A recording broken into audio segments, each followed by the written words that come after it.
Бүгүн улуу жеңишке 80 жыл. Өлбөс полк эл аралык акциясы жыл сайын 9 май күнү өткөрүлөт. Бул күнү ата-бабаларыбыздын өлбөс өчпөс эрдигин даңазалаган, көп улуттуу элибиздин биримдиги жана ынтымагы менен жаркын жашоону тартуулаган жеңиш күнү болуп саналат. Как он был от нас далек, как в костре потухшем таял уголек.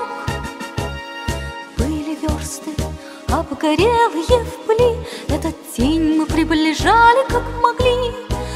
Этот день победный порохом пропах. Это праздник.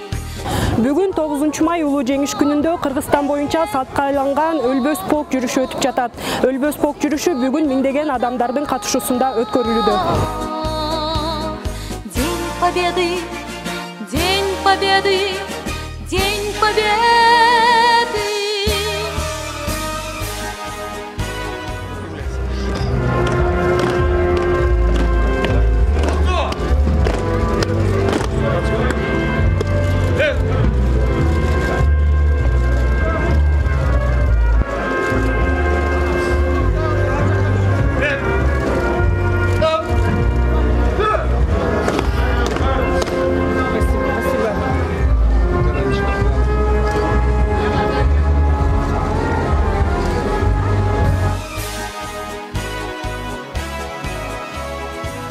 Улуу ата мекендик согуштагы жеңиштин 80 жылдыгына байланыштуу согуштун катышуучуларынын балдары, неберелери баатыр аталарынын сүрөттөрүн көтөрүп жөө жүрүшкө чыгышты. Ал эми милиция кызматкерлери эл көп чогулган жерлерде коомдук коопсуздукту камсыз кылууда. Ошондой эле иш-чаранын коопсуздугу үчүн атайын көзөмөл пункттары уюштурулуп, айрым көчөлөрдө жол кыймылы убактылуу чектетилди. Сайкал Садыбакасова, Дилшат Рахим уулу, Ички иштер министрлиги.